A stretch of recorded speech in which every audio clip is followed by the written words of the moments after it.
Welcome back, everybody. We're going to do a deep dive today. Hmm. We're going to take a look at Bruce Dickinson, Wow. the metal legend, Yeah, the voice behind Iron Maiden. absolutely. And we're going to be looking at his life after cancer. Hmm. So not only his personal journey, but also kind of some broader perspectives on cancer and survival rates and things like that. Yeah. It's really interesting because we're talking about someone who's known for this incredible voice and stage presence, and then to have to confront something that could directly impact those very things. I think that's, Exactly. yeah, it's fascinating. And one of the things that really struck me was a quote from Dickinson where he said, "Life is better than all the other options." Hmm. Which seems like a simple statement, Yeah. but I think it has a lot of depth to it, especially considering everything that he's been through. Right. I think it really highlights that shift in perspective. Yeah. That can happen after a life-altering experience like that. It's not just about surviving, it's about finding this renewed appreciation for life and all of its kind of simple joys and the possibilities that it holds. And it's interesting because I feel like his quote kind of almost suggests a conscious choice Yeah. to focus on the positive, Yeah. even when faced with serious adversity. It seems like he's really embraced that. Yeah. He talks about how grateful he is that he can still sing. Yeah. And he wants to use his music to connect with people even more now. Yeah, there's almost a sense that like his artistry has evolved, It's not just about technical skill anymore. It's not just about hitting those high notes. It's about conveying emotion and sharing stories and really like forging this genuine connection with the audience. Yeah, and it seems like you can see that shift, Yeah. especially in his solo work, particularly on the album The Mandrake Project. Can you tell us a bit more about that? Yeah. So the Mandrake Project is interesting because it allows him to explore a wider emotional palette. It's a little bit of a departure from the high energy operatic style of Iron Maiden. Right. And it offers something a bit more intimate, Yeah. a bit more introspective. It definitely has a different sound. So Dickinson was diagnosed with throat cancer back in 2014. He had a tumor on his tongue and another in a lymph node. That's got to be a terrifying experience. Oh, absolutely. And it really, I think, highlights the importance of understanding the treatment process, Yeah. and working really closely with medical professionals. And it's interesting because Dickinson has actually spoken about how he was fascinated by the technology involved in radiation therapy. That's an unusual reaction. Yeah, most people would be scared or overwhelmed. Right. But it kind of speaks to his curious nature. And I think it also kind of underscores the idea that knowledge can be very empowering even when you're facing a really serious illness, because it allows you to be more of an active participant. In your own healing journey. It's certainly a journey that many people face. Yeah. Something like 40% of men and women will be diagnosed with cancer at some point in their lives. Yeah, that's a pretty sobering statistic. Yeah. But I think it's important to also note that the cancer death rate has actually dropped 32% since 1991. That's pretty encouraging. It is. What do you think has contributed to this decline? I think advancements in treatment have played a really significant role in that, especially with lung cancer. Oh. Researchers and medical professionals are constantly developing new and more effective ways to combat cancer. Yeah. And that's definitely making a difference. Dickinson's experience actually sheds light on a specific type of cancer Sure. that's often linked to HPV. Uh-huh. It's called oropharyngeal cancer. Yeah. And he's been pretty vocal about wanting to raise awareness about this particular form of cancer. Right. And that's crucial because early detection and treatment is so vital with oropharyngeal cancer. And, when it's treated appropriately, it actually has a very high 5-year survival rate. Wow. Between 85 and 90%. That's incredible. Yeah, it really is. That's definitely a message worth amplifying. For sure. But treatment can also bring about its own set of challenges, especially for somebody like Dickinson, whose voice is such an integral part of his identity.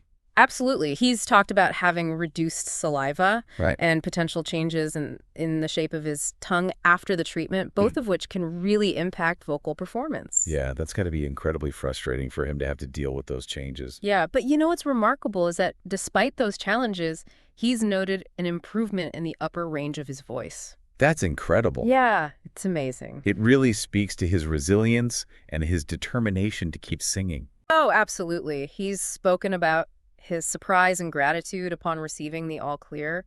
And, he really acknowledges the body's incredible ability to heal. Yeah.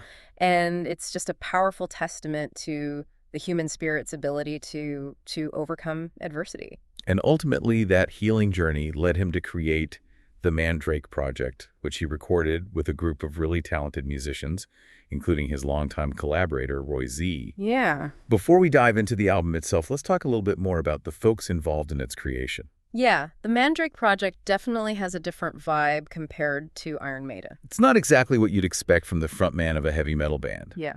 What can you tell us about the overall sound and feel of the album? Well, it leans more towards classic rock with hints of blues and even a touch of folk. It feels much more introspective and personal, showcasing a wider range of emotions than his work with Iron Maiden. Dickinson has mentioned wanting to create something more emotionally resonant for listeners with this album. Exactly. The music is more about connection than spectacle. It's intimate, vulnerable, and ultimately very human. What about the recording process? Where was it recorded and who was involved? Most of the album was recorded at a studio called the Doom Room in Los Angeles. Dickinson worked closely with Roy Z, who co-wrote, produced, and also played guitar and bass on the album. Roy Z is a pretty big name in the rock and metal world, right? Definitely. He's worked with everyone from Judas Priest to Halford and, of course, Bruce Dickinson himself on past projects. He brings a wealth of experience and a deep understanding of the genre. Who else joined them in the studio? The lineup also included keyboardist Mysteria and drummer Dave Marino, both of whom had worked with Dickinson on his 2005 solo album, Tyranny of Souls. So a tight-knit group of musicians already familiar with each other and Dickinson's style. Exactly. You can really hear that chemistry in the final product. There's a sense of camaraderie and shared passion that comes through in the music. What are some of the key themes or ideas that Dickinson explores on the Mandrake Project? Well, given his recent experience with cancer, it's not surprising that themes of mortality, resilience, and the fragility of life are woven throughout the album. There's a song called Immortal that seems to tackle those themes head-on. Yes. Immortal is a particularly powerful track. Dickinson directly confronts his own mortality in a way that is both thought-provoking and emotionally charged. But the album isn't all dark and heavy, is it? Not at all. Dickinson's trademark energy and optimism are still present, even when dealing with heavier subject matter. Songs like The Mandrake and Running Free Again have a sense of liberation and renewal that's quite uplifting. It's interesting how he manages to balance those seemingly contrasting emotions. The darkness and the light, the vulnerability and the strength. It speaks to his artistic depth and his willingness to be honest and open about his experiences, both the positive and the negative. And that honesty is probably what resonates so deeply with his fans. It makes him relatable, despite being this larger-than-life rock icon. He's not afraid to show his human side, his flaws, his fears. And that vulnerability allows him to connect with people on a much more profound level. For someone who hasn't heard the Mandrake Project, how would you describe the listening experience? I'd say it's a journey through the mind and heart of a man who has stared death in the face and emerged with a renewed appreciation for life and its possibilities. It's a deeply personal album that manages to be universally relatable, filled with raw emotion, powerful storytelling, and of course Dickinson's signature vocal prowess. It definitely sounds like an album worth exploring.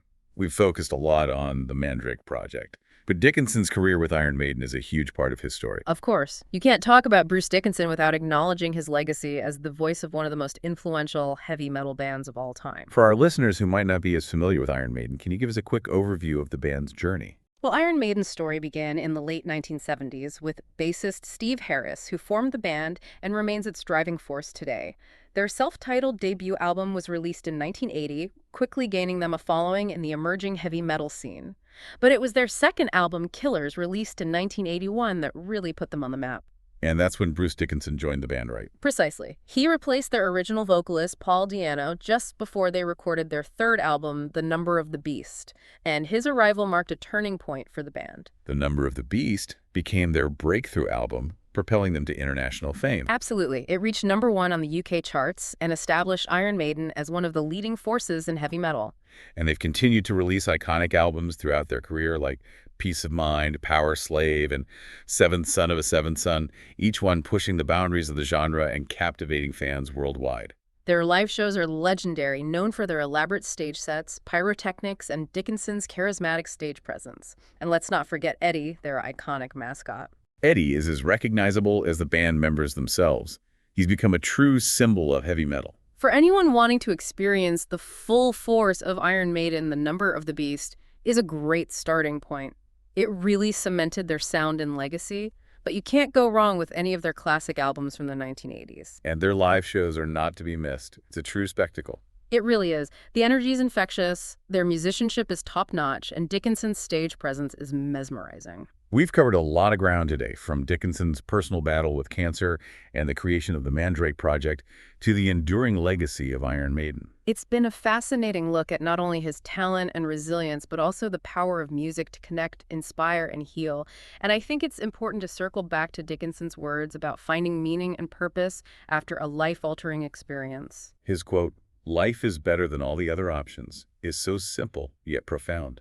It's a reminder to cherish each day and find joy in even the simplest moments, especially after facing something as challenging as cancer. And for Dickinson, that joy seems to come from connecting with others through his music, whether it's the high energy of Iron Maiden or the more introspective sounds of the Mandrake Project. His music is about making people feel something, about moving them, inspiring them, and forging a connection that transcends words.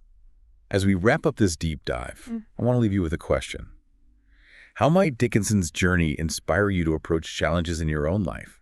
What role does music play in your own healing or emotional processing? Perhaps Dickinson's story reminds us that even in the face of adversity, there's always hope, a reason to keep fighting, keep creating, and keep connecting. And maybe, just maybe, music can be the bridge that helps us find our way back to ourselves and to each other.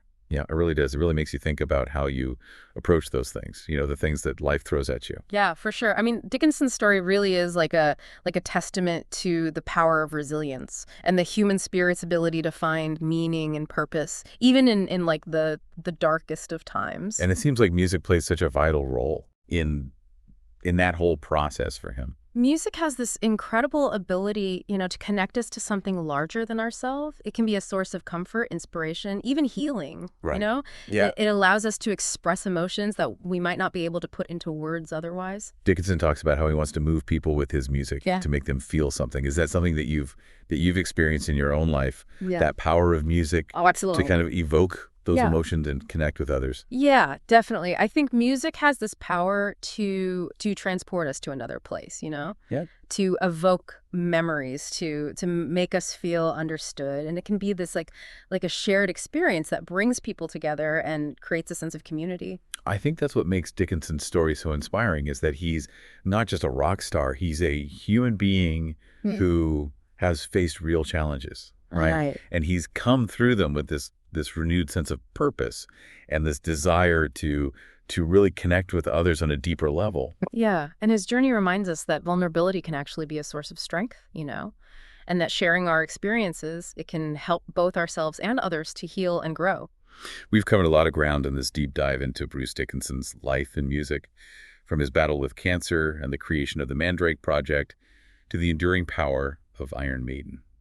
It's been a fascinating exploration, I think, of resilience and artistry and really the human spirit's capacity for growth and transformation. I hope this deep dive has given you a new perspective on Bruce Dickinson and his music. Perhaps it's inspired you to explore his solo work or revisit some of Iron Maiden's classics. Yeah, or maybe even just spark some reflection on your own life, how you approach challenges and find meaning and connection through music or other creative outlets. Well, thanks for joining us on this deep dive into the world of Bruce Dickinson. Yeah, thanks for having me. We'll be back soon with another fascinating exploration. Stay curious, everyone.